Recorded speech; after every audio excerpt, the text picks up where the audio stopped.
बोलो श्री प्राणनाथ प्यारे की जय। बोलो श्री सतगुरु महाराज की जय। प्रणाम जी सुंदर साथ जी। हाँ जी प्रफुल्ला बेन। मैम जी, सुंदर साथ के श्री चरणों में कोटि कोटि आज बहुत आनंद आया कि सब सवाल के रूप में हमें पूछा गया और हम सबको आता है। तो आज आपने लास्ट में कहा कि प्रलय होगा, तो प्रलय में हमने तो कुछ देखा ही नहीं, व्रज में ही नहीं देखा। और अब भी जब प्रलय होगा, महाप्रलय, तब भी हम तो कुछ नहीं देखेंगे, क्योंकि बार बार स्वामी जी इसलिए कहते हैं कि जब हम सब ब्रह्मात्माएं एक साथ बैठेगी और एक साथ हमें मूल स्वरूप और हमारा अपना निज स्वरूप याद आएगा, तो प्रलय होगी। तो हमें तो तब भी नहीं पता चलेगा कि प्रलय हो गई, हमारा जीव तो वहां चले जाएंगे पहली बहिष्ठ में। और हम सब आत्माएं हमारे परम धाम मूल स्वरूप में चली जाएगी।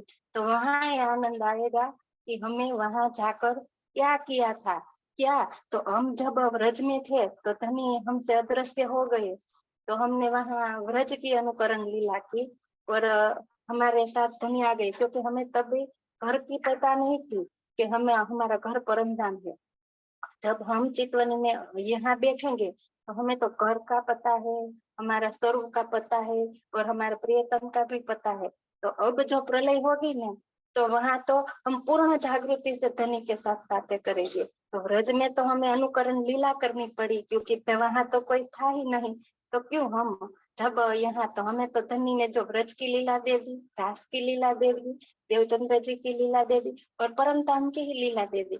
आज मुझे ऐसा लगा कि सारा अनुकरण हम आज यहाँ बैठे बैठे करते हैं, तो जब प्रलय होगी तो कब पता ही नहीं चलेगा, क्योंकि हम तो सब इसी में डूबे हुए हैं। तो हमारे तो कोई अस्तित्व ही नहीं यहाँ रहेगा, क्योंकि हम तो उसमें ओतप्रोत हो गए। और जब हम चितवनी करेंगे तो चितवनी में तो हमें वो आभास ही नहीं है। बार बार स्वामी जी कहते हैं कि हमें शरीर भाव से ऊपर उठना होगा। जो कोरा में कोरा जीव भी उस तन से और जीव से जो ऊपर उठेगा, तो उसको भी पहली बहिष्ठ मिलेगी। तो धनी ने यहाँ तो कितना आनंद दिया कि इस जीव को तो कुछ करना ही नहीं है, ज्ञान दृष्टि से देख कर और परम धाम का सुख और आनंद लेना है। तो मुझे यह पता चला कि आज महाप्रलय होगी तो हमें तो किसमें डूबना है, हमें तो चितवनी में ही डूबना है, क्योंकि सारा आनंद हमें परम धाम का चितवनी में ही लेना है। आज हाँ तो जी आपने कहा ना बिल्कुल प्रफुल्ला बेन, अति सुंदर आपने बहुत प्यारा ये कहा। स्वामी जी कहते हैं आज भी समय व्यर्थ ना करो, कल को रो रो के चितवनी करनी पड़ेगी। आज हंस के जो बैठ जाएगा ना वो बहुत फायदे में रहेगा। तो सुंदर साथ जी, समय नहीं भी मिलता, केवल 15 मिनट से शुरू करके देखो कि वो आनंद होता क्या है।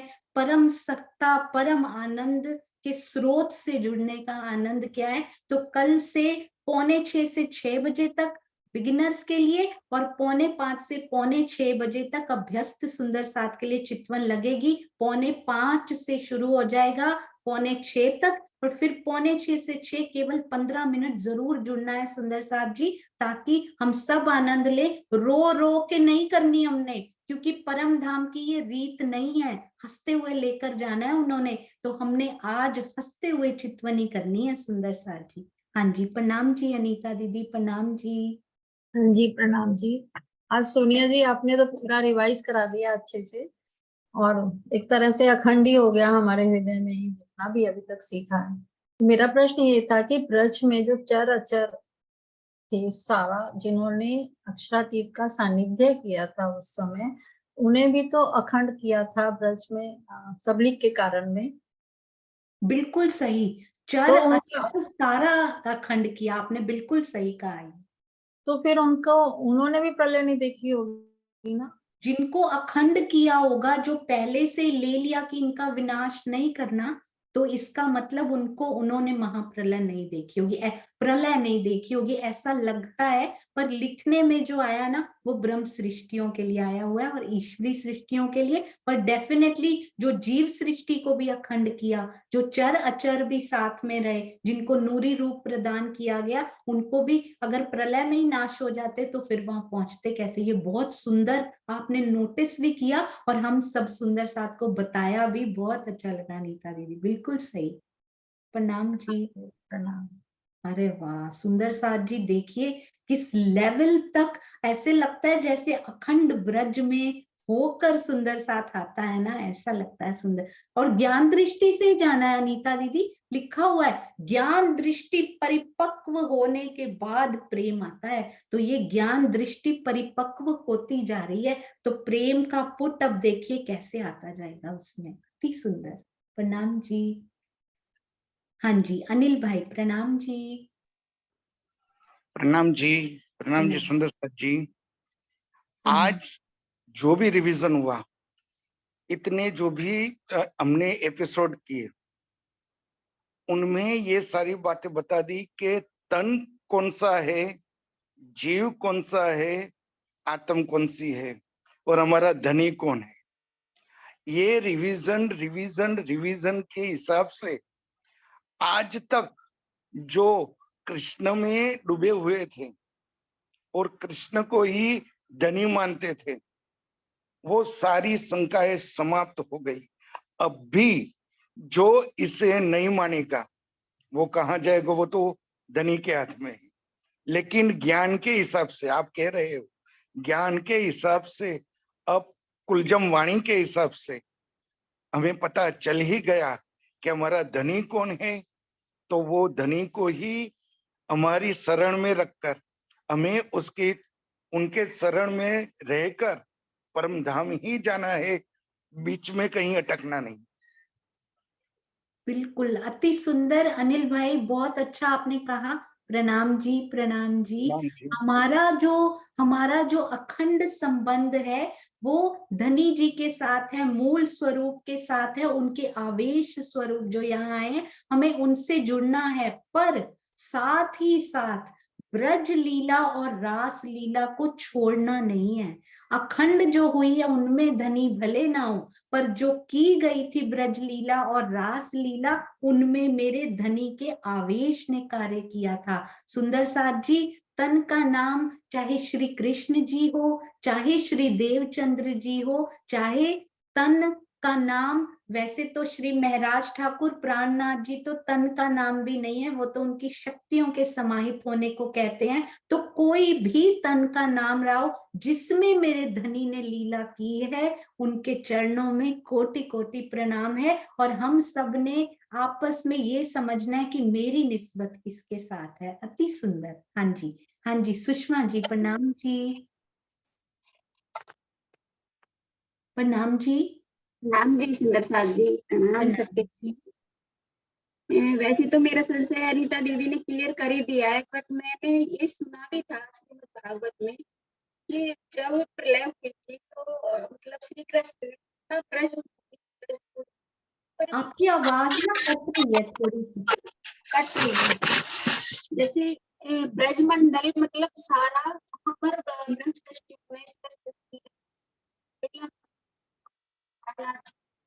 तो वो सारी भूमि मतलब उतनी भूमि उन्होंने काट ली थी तब प्रलय।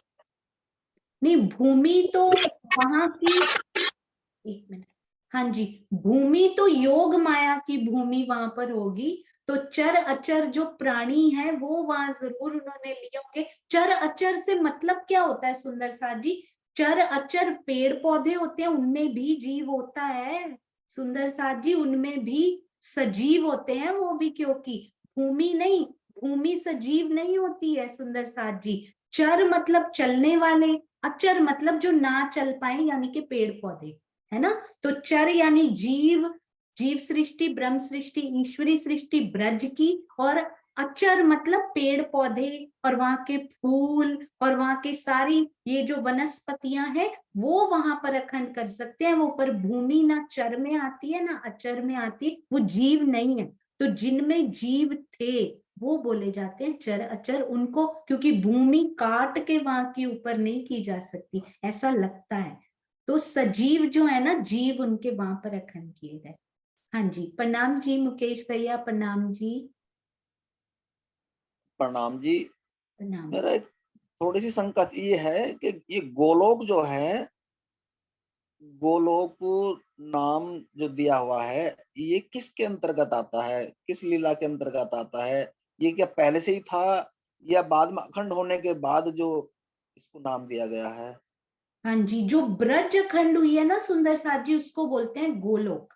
तो इसीलिए गोलोकी कृष्ण भी रास बिहारी को कुछ कहीं कहीं बोला जाता है, पर वो सही नहीं है। गोलोकी कृष्ण जो है वो गोलोक यानी ब्रज से संबंधित यानी बाल मुकुंद जी हैं, और वो पहले जी अखंड नहीं थी, ये ब्रज होने के बाद वो अखंड हुई है। इसकी बहुत सुंदर एक चौपाई है, वो मैं सब सुंदर साथ से शेयर भी करूंगी, जिसमें ये पूरा खुलासा स्वामी जी ने किया हुआ है। जी जी। हाँ जी, प्रणाम प्रणाम जी, प्रणाम। जी, प्रणाम जी। हाँ जी, सुंदर साथ जी जयकारा लगाते हैं। बोलो श्री प्राणनाथ प्यारी की जय, बोलो श्री सतगुरु महाराज की जय, बोलो श्री पन्ना धाम की जय, बोलो श्री सुंदर साथ की जय। सुंदर साथ जी, तन का जयकारा यदि लगाया जा सकता है, धनी श्री देवचंद्र जी की जय। तन का नाम देवचंद्र जी है, अंदर तो हमें पता है उनके अब कौन बैठे हैं, तो श्री कृष्ण के अंदर भी तो राज जी ही बैठे हैं। यदि लगाया जा सकता है तो कृष्ण कन्हैया लाल की जय, सारे तनों का लगाइए। यदि नहीं लगाना तो कोई ना लगाइए, मेरे धनी की जय, उनके आवेश स्वरूप की जय, उनके मूल स्वरूप की जय। यदि शक्तियों का जयकारा लगाना है तो फिर शक्तियों का ही जयकारा लगाइए। यदि तन भी लेना है तो सारे तनों का लगाइए। सुंदर साथ जी, हमारी निस्बत तो मेरे धनी के आवेश स्वरूप, जहां वो होते हैं वो हमें दिखाई देता है, नहीं तो वो अंतर ध्यान ही हो जाता है। आपने देखा ना। प्रणाम जी सुंदर साथ जी, बोलो श्री प्राणनाथ प्यारे की जय।